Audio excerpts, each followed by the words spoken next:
2022 Hyundai Kona. Is it still worth buying over other small crossover SUVs? That's what we're going to find out. Welcome to Car Help Corner, where we help you, the consumer, master the process of car buying and car ownership. Since hitting the market in 2018, the Kona has been a huge hit for Hyundai and has become one of the most popular small crossover SUVs on the market.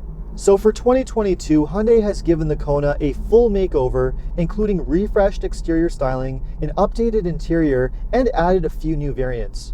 Some of the new variants include the N-Line, a high-performance N model, and even a fully electric version, all of which I'm going to go into more detail. The question though is it worth considering the Kona over other small affordable crossovers, like say the Kia Seltos, Mazda CX-30, and the new Toyota Corolla Cross? Well, make sure to stick around until the end of the video because that's what we're going to find out. Now, like I mentioned, the Kona was introduced for the 2018 model year and was so successful that Kia, Hyundai's partner company, later introduced their own version of the crossover called the Seltos, which is mechanically identical to the Kona in pretty much every way. The only significant differences between the Kona and Seltos is the styling and the fact that the Seltos is just a little bit bigger with more interior space.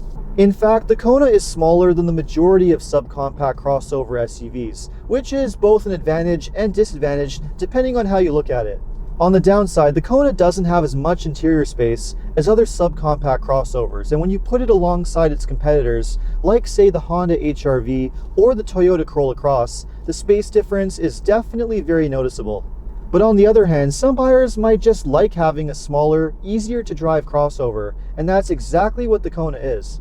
Because of its small size, it's very easy to park and maneuver, and it also has a great driving experience with excellent ride quality and great handling, comparable to that of some of the best compact cars.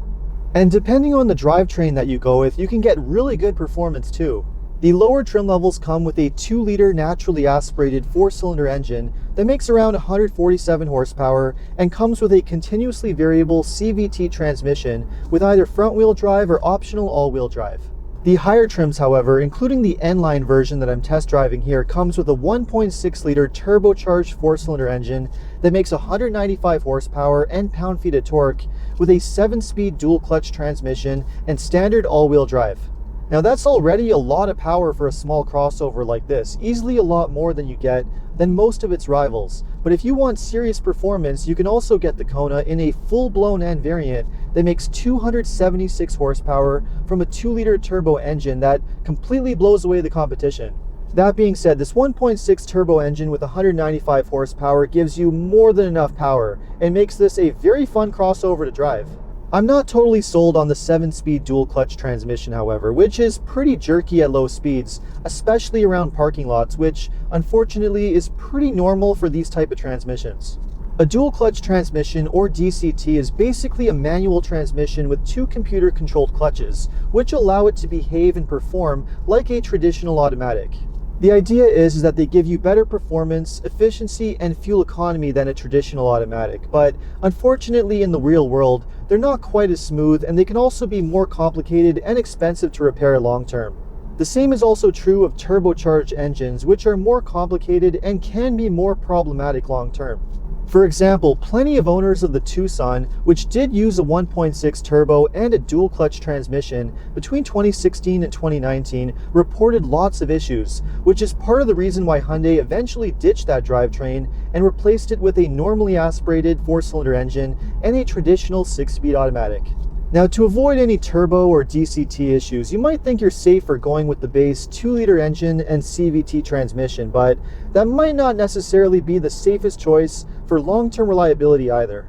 The problem with the 2-liter engine is that it's part of a very serious safety recall, which affects over 1 million vehicles over a 10-year period, and this even includes the Kona between 2019 and 2021. The problem is that due to defective manufacturing of the internal engine components, this engine is known to completely seize up and fail or even catch fire. Now, admittedly, this problem is very rare, and Hyundai says they've fixed the manufacturing issues with the engine as of mid-2020. But even so, if you're looking for the absolute best long-term reliability, the Kona might not necessarily be the safest choice to go with.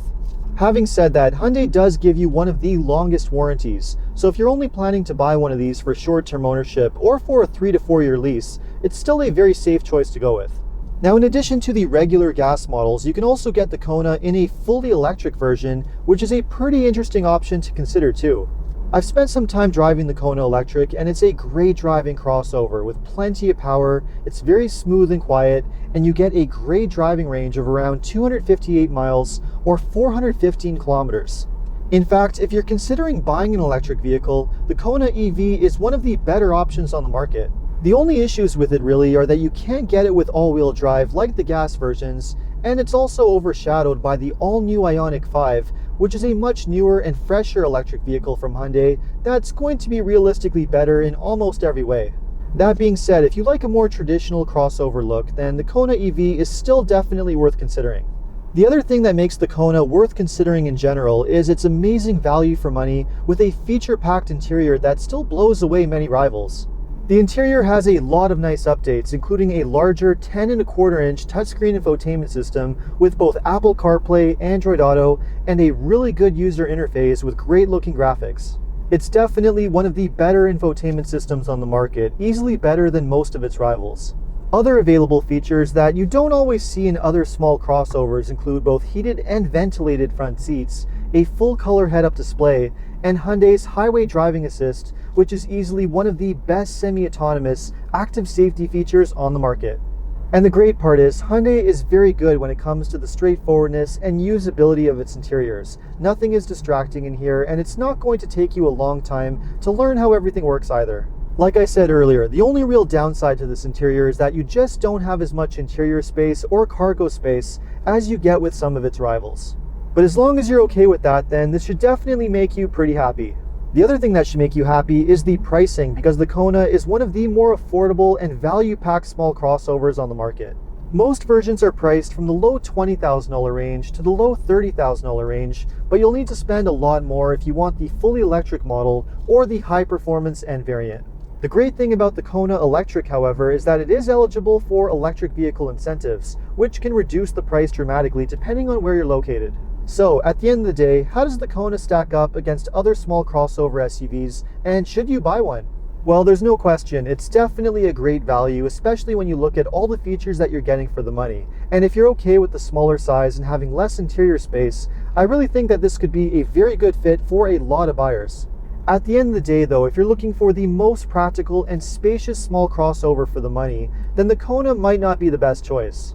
Competitors like the Honda HR-V and Toyota Corolla Cross give you a lot more interior space, and they also give you more peace of mind when it comes to long-term reliability.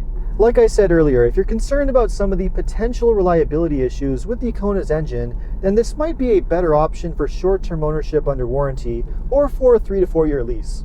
In that respect, especially for buyers who are shopping on a budget, the Kona is still a great choice and definitely worth considering. If you want to know exactly how the Kona stacks up against its small crossover rivals, then make sure to subscribe so you can check out my small crossover comparison video coming in the near future. In the meantime, let me know what you think of the 2022 Hyundai Kona. Would you consider one over other small crossovers? Let me know in the comments. And if you enjoyed this video, make sure to like and subscribe. You can also take a look at some of my other car videos by checking out these links over here. Make sure to follow me on TikTok and Instagram. And if you need any additional car buying advice, recommendations, or help with getting a great deal on your next new car purchase, make sure to check out carhelpcanada.com. Thanks so much for watching, and see you next time.